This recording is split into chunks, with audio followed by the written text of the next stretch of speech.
You're listening to Up the Turnpike with hosts Mitch Anderson and Matt O'Leary.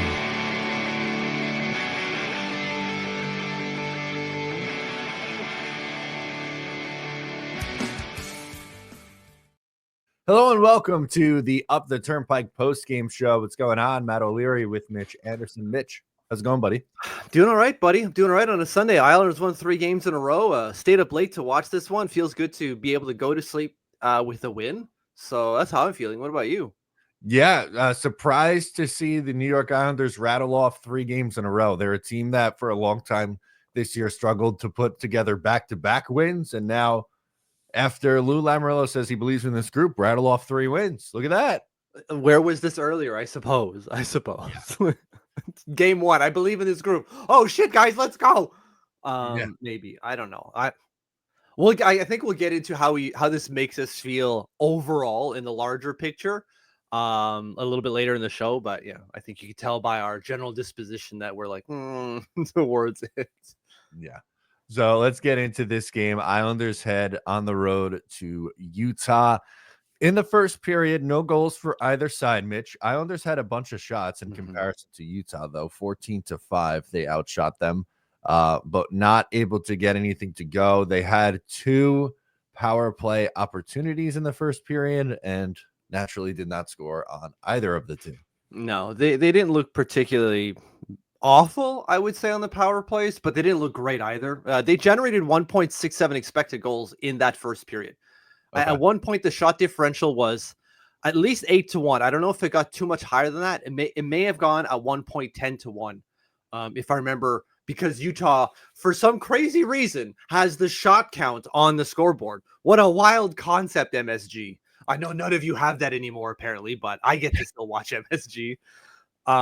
MSG obviously doesn't have the shot count, but Utah does, and it was like 10-1. It was all Islanders. They realized that Utah is coming off on a back-to-back second leg, and they're like, let's just bury them early. And Connor Ingram was fantastic throughout the game, except for the one play where they scored. But he was a big difference for them, and yeah, they couldn't work them enough, but the strategy was right. Yeah, I was gonna say in the first period, I thought he was a big reason why it was 0-0 after 1. Obviously later in the game, maybe some deficiencies popped in, but overall a pretty good showing as he finished with a .938 save percentage. But yeah, out of the gate, the Islanders came out strong with the shot differential. Unfortunate to not get one on the board, but when you have a bottom of the league power play, that's what's going to happen. Unfortunately, you're not going to leave a period up 1-0.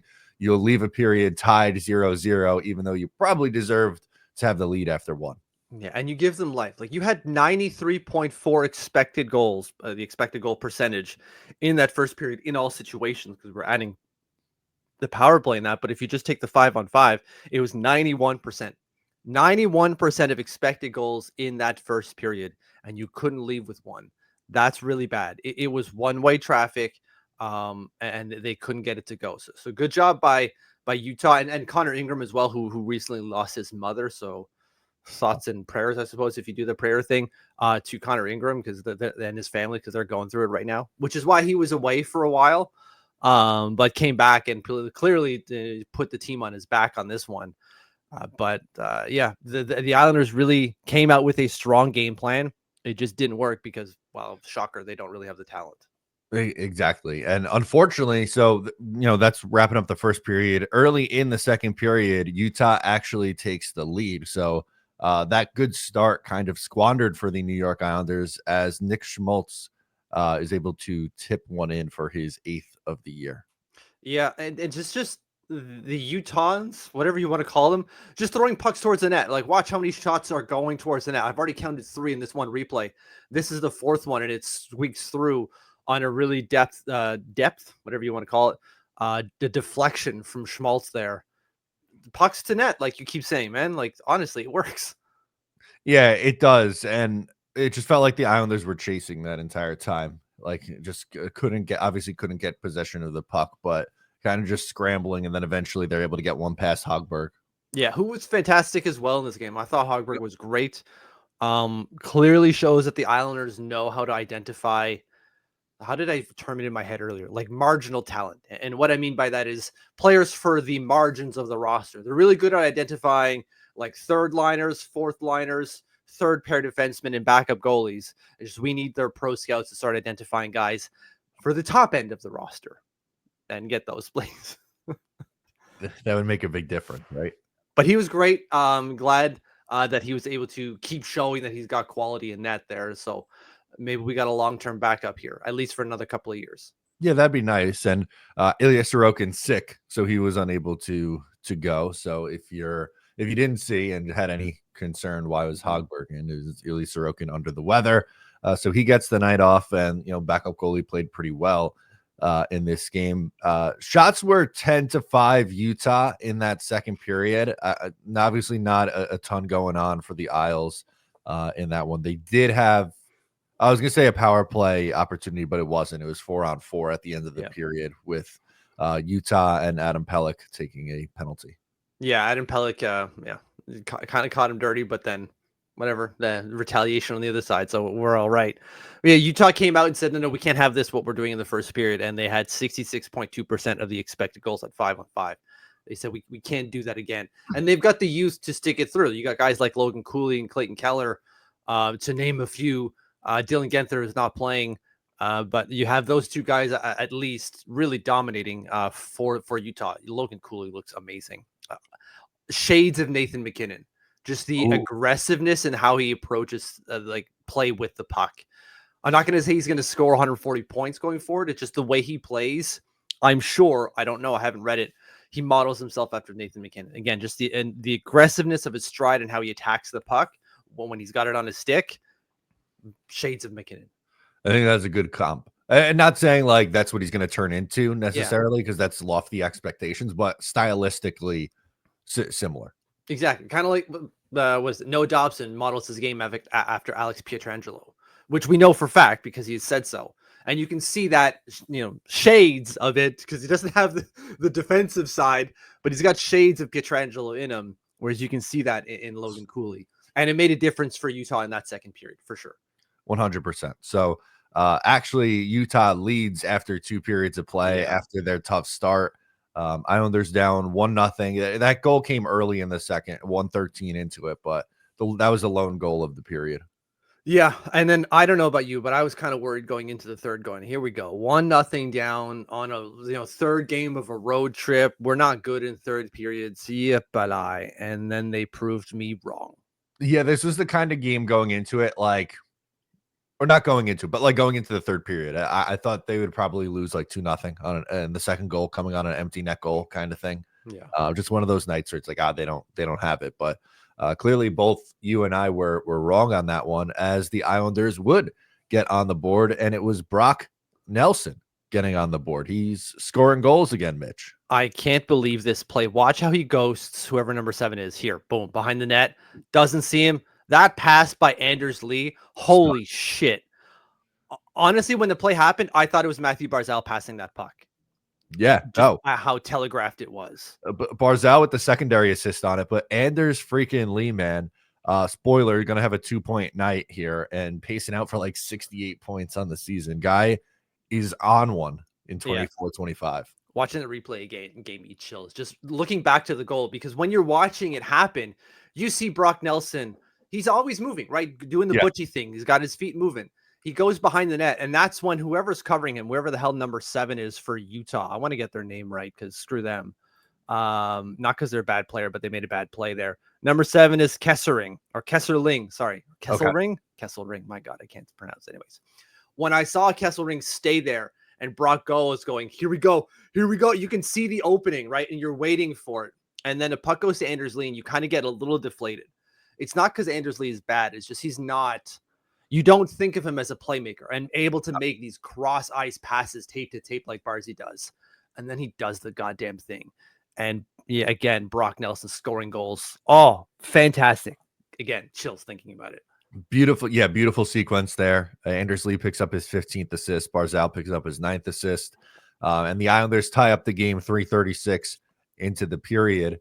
And then we get Matthew Barzal playing hero. He scores a goal, which is something that he really hasn't been doing a whole lot. But At 18:35, so a minute and 25 seconds left to go in this game, Matthew Barzal gives the New York Islanders the lead after, guess who? Anders Lee wreaking havoc in front of the net. Leads Yeah, to a and goal. it's shades of what Utah was doing before that. Look, 2 shots already towards the net, 3 shots with Lee, 4 shots finally on the same possession, right? They create havoc by getting shots in and towards the net. Just a wild friggin' concept here. And it follows favorably to Matthew Barzal, but favorably because he puts himself in the right situation and just does the thing. Connor Ingram can't do anything else. He's No. flat on his chest at this point on the ice. He's tried to stop 3 pucks in the matter of seconds. And then, another one comes in and there's nothing he can do about it. You can see him when he got up looking at his guys. What are you doing, man? How are you falling asleep with 2 minutes left in the game? Maybe like, again, chills going like, this usually happens to us. The other way, I mean. Yeah. It's wild. It is. So the Islanders able to take advantage of an opportunity, which again, it feels like they're on the other side of these usually more often than not. And Matthew Barzal with a pretty clutch moment, which is good because obviously he's missed a lot of time with the injury, but it's been a little slow for him offensively, especially in the goal scoring department. So good to see him get one. Yeah, you're absolutely right there on the goal scoring thing. Like Matthew Barzal has, as you saw, I see on the stat ledger there, 4 goals on the year in 21 games. Not good enough. He needs to keep it up. He's not getting a ton of shots either. He's only got 7 in his last 3 games, but he's riding a pretty hot streak. I think he's got at least a 5-game point streak. 1, 2, 3, 4, 5-game point streak with 6 points in those 5 games. Like Barzy's doing Barzy things. We just need him to add that little element, which has been a problem for years now. If he could become that 25 plus goal scorer, you're looking at a 90-point player plus. It's insane.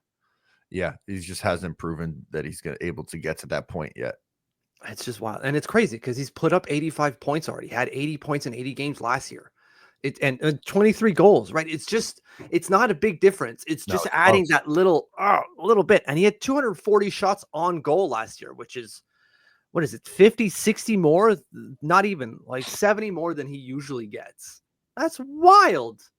Yeah, it was a big difference. It was noticeable last year, just a noticeable difference. 240 over 80 is exactly 3 shots per game. He's got 55 and 21 right now, 2.6. So those are rookie numbers. They need to be bumped up. Yeah, that's got to go up. That absolutely has to go up.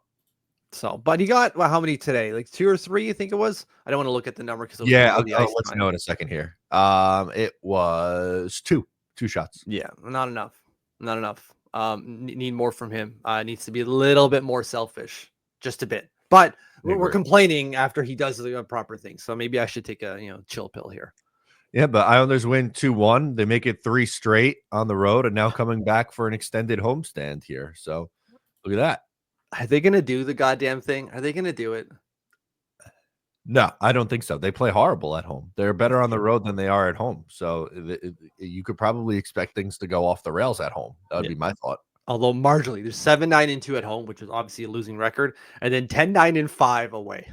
Oh, 9-5. Yeah, that's not much better, clearly, but still better. Yeah, but they're still, to like close off thoughts about the team there. They're 5 points out of a playoff spot with a game in hand still. They leapfrog the Flyers, but only based off points percentage. And I think regulation wins. Yeah, they have 13 regulation wins. The Flyers 10.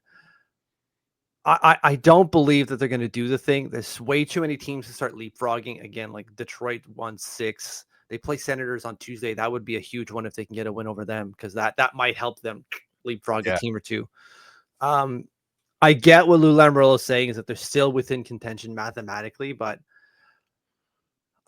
we've been toying with the idea of retooling so frequently that I'm not ready to do anything else. But I don't know about you. Correct. This doesn't change how I feel about the season. Even if they're hanging around, they're like, "Oh, at the deadline, we're 3 points out of a playoff spot. We can't sell." Yeah, no, I doesn't matter to me. Like if you're going and buying Elias Pettersson, which I don't think is a possibility. I don't think we have the pieces to make that work, and I don't think they're willing to trade Noah Dobson. And I'm barely on that one as well. Unless they're getting him, then fine. But I don't think that's a possibility. So otherwise, it really seems like it's retool for us, which is fine. That's what I want.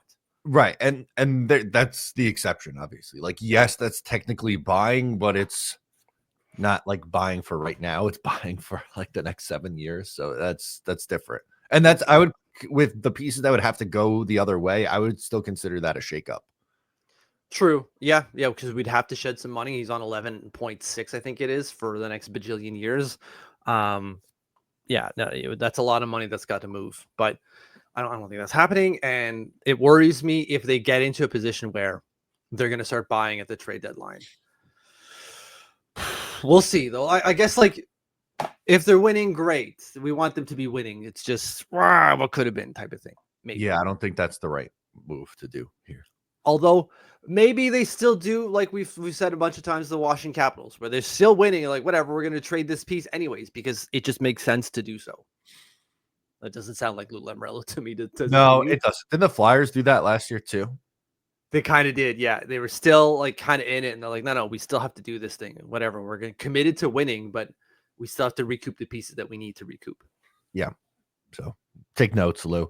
All right, box score numbers: 32 shots on goals. The Islanders led to the Utah's 22.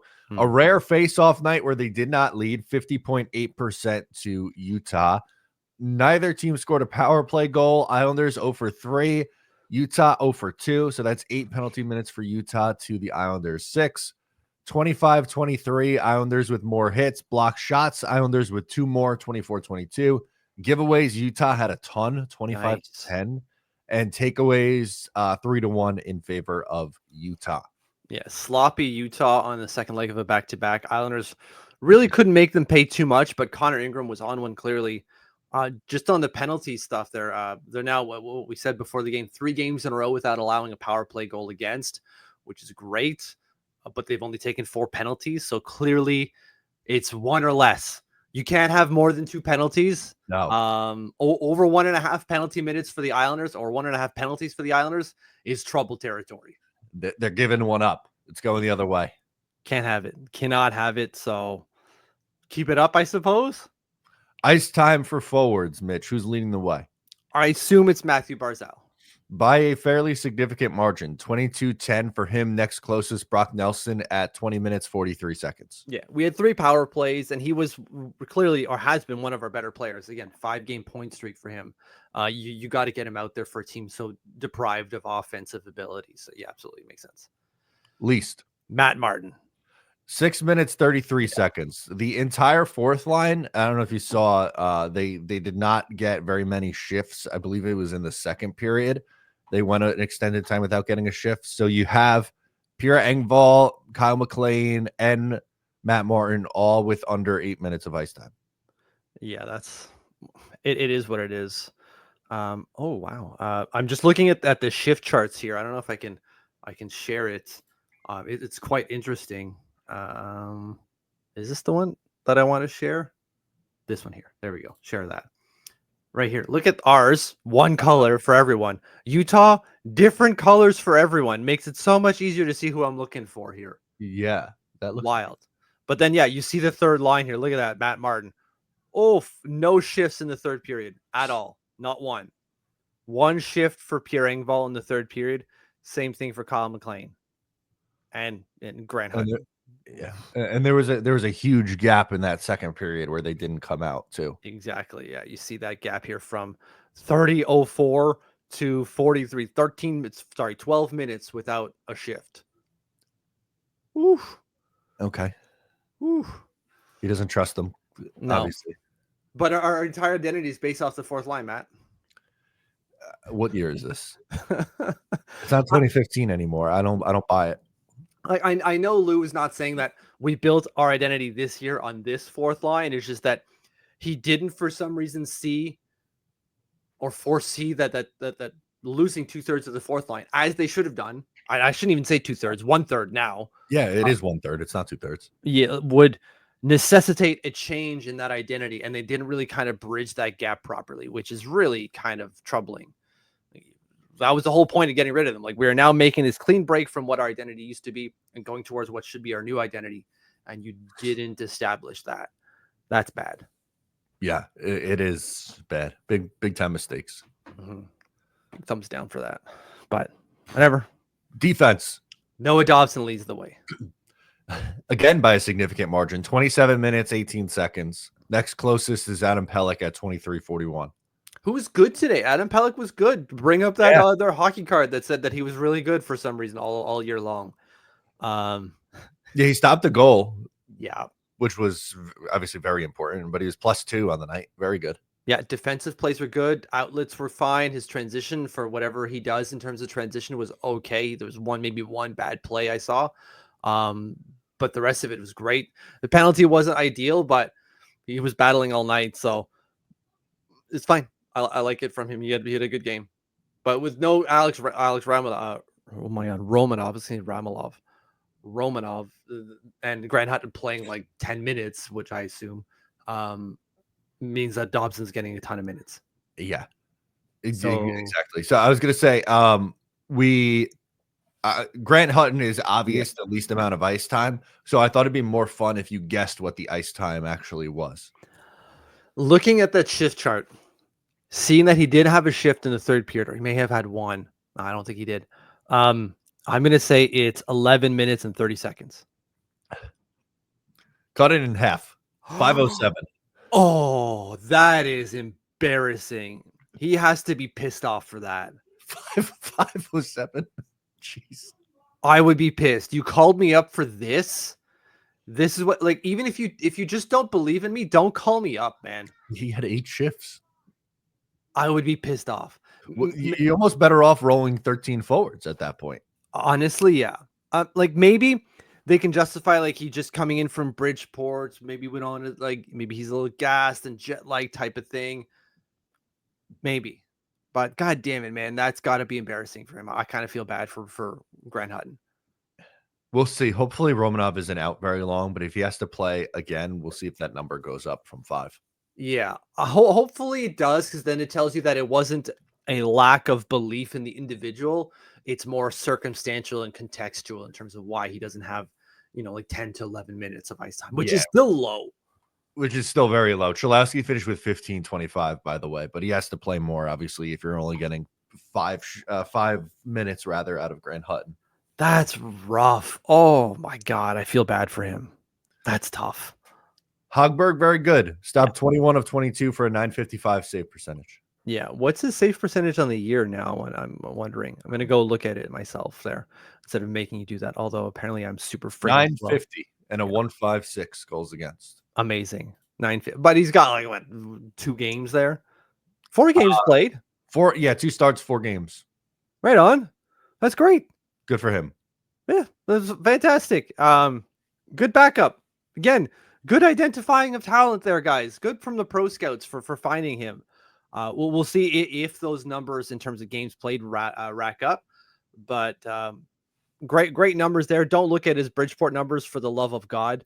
But like, they're not going to be good. Too, by the way. I mean, like, clearly his numbers aren't very good, and usually the goalie numbers aren't great in Bridgeport, but also that team is very bad. They're so bad. Like, I think they've lost like 13 games in a row at home or something like that. Ew. It may not be quite that bad, but it was not good at all. It's just, I assume they're the worst of the worst in the AHL, and it's not particularly close. Let me look it up, actually. League standings.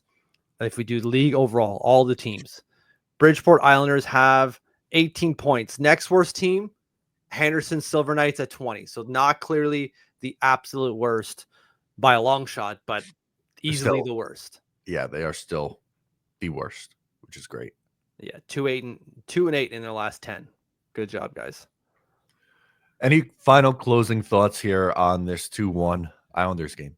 That new top line of Lee, Barzal, and Nelson looks friggin' great.